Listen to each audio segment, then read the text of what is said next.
The Old Mansion.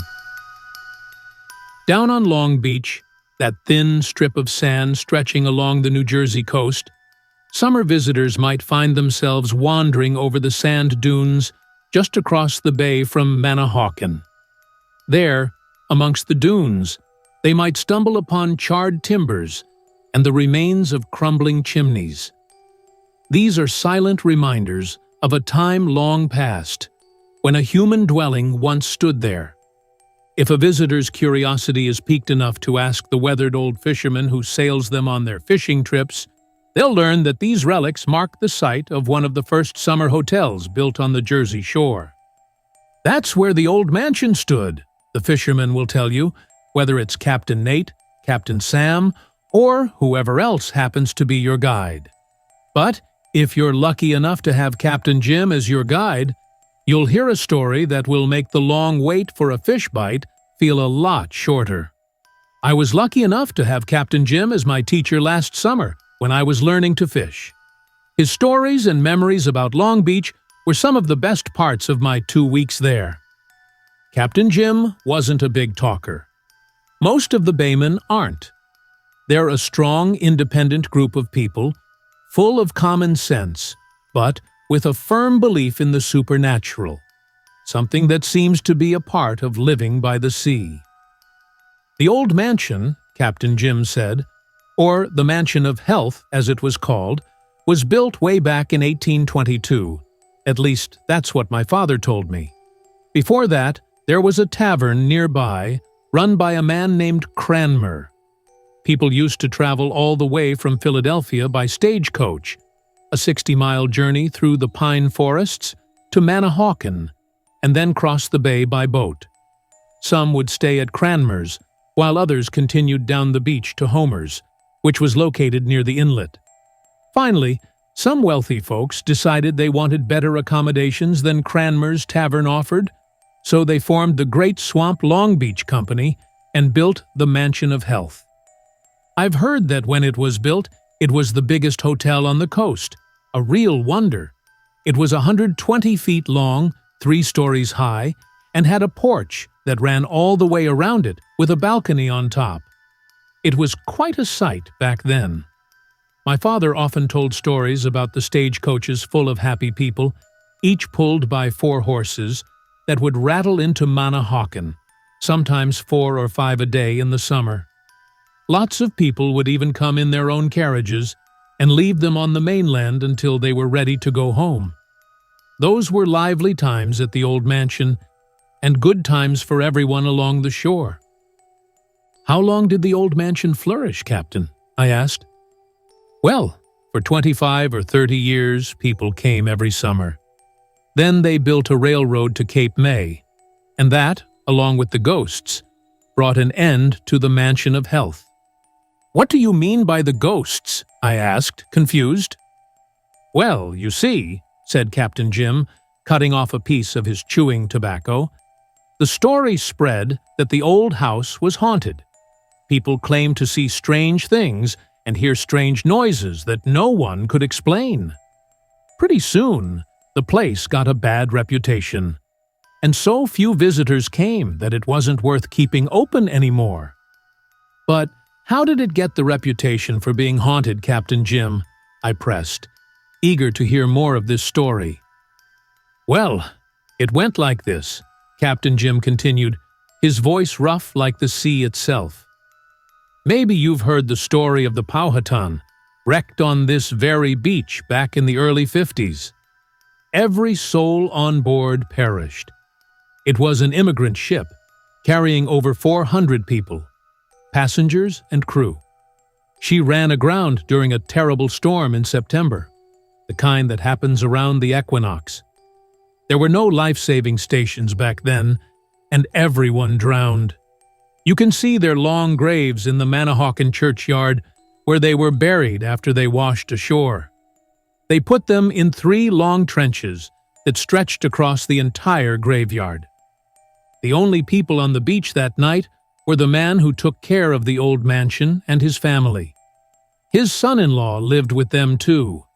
He was the wreck master for this part of the coast. It wasn't until the second day that people from Manahawkin could reach the beach. By then, the bodies had washed ashore, and the wreckmaster had piled them all up on the sand. I was a young lad then, and I came over with my father. I tell you, it was the most awful sight I ever saw. Row after row of drowned people, their white, still faces turned up to the sky. Some were women, holding their dead babies tight in their arms.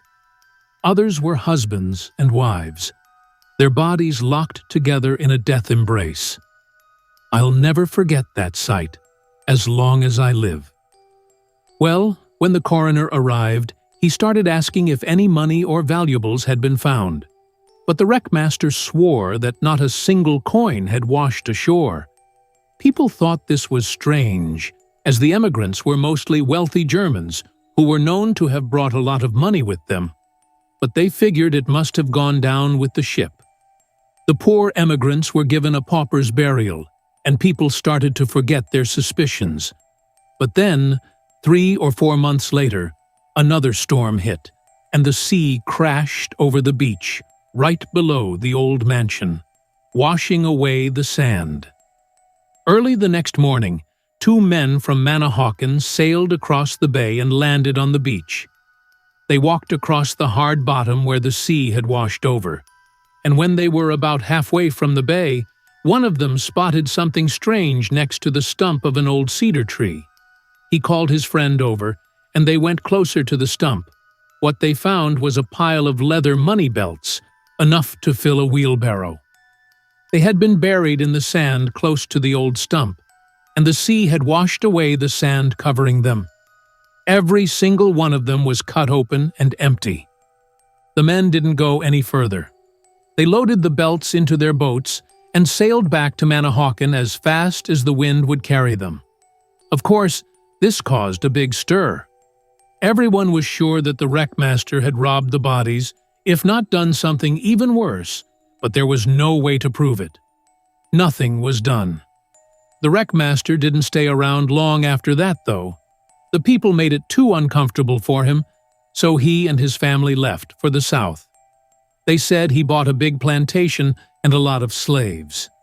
Years later, the story somehow made its way back to Manahawkin that he had been killed in a barroom brawl, and that his son-in-law had drowned when his boat capsized while fishing. I can't vouch for the truth of that part of the story, though. But after that, nobody lived in the old mansion for very long. People would come, stay for a week or two, and then leave. Finally, it was abandoned altogether, except for beach parties during the day and ghosts at night.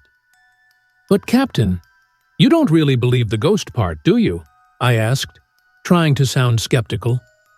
Captain Jim looked out over the bay, spat gravely over the side of the boat, and answered slowly, "Well, I wouldn't have believed in them if I hadn't seen the ghost myself." "What?" I exclaimed. "You saw it? Tell me about it. I've always wanted to see a ghost, or at least meet someone who has."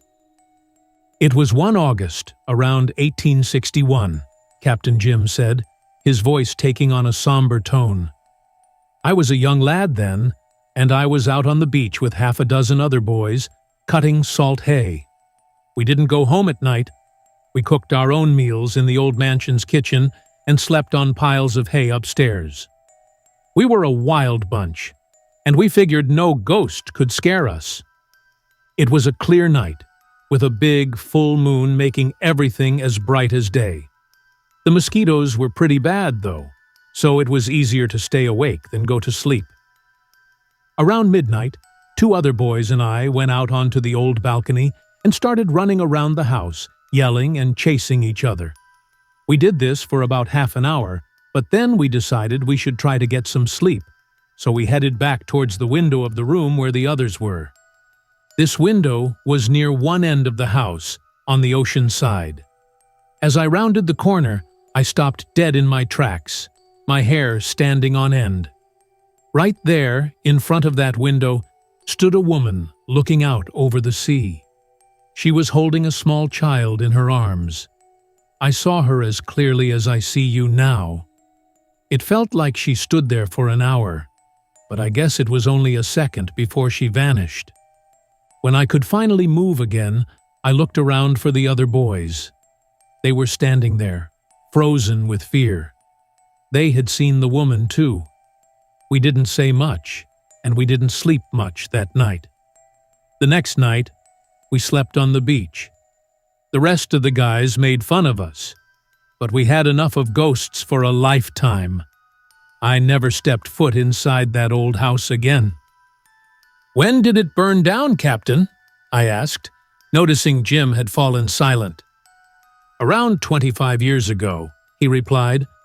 "A group of people were having a beach party and roasting clams in the old oven. Somehow, the fire spread to the wood. The house was dry as tinder, and I hope the ghosts burned up with it." The end. If you like the story, hit that like button and subscribe for more videos. Let me know your thoughts in the comments below. Was there anything that surprised you? Who's your favorite character in the story? I can't wait to hear your thoughts.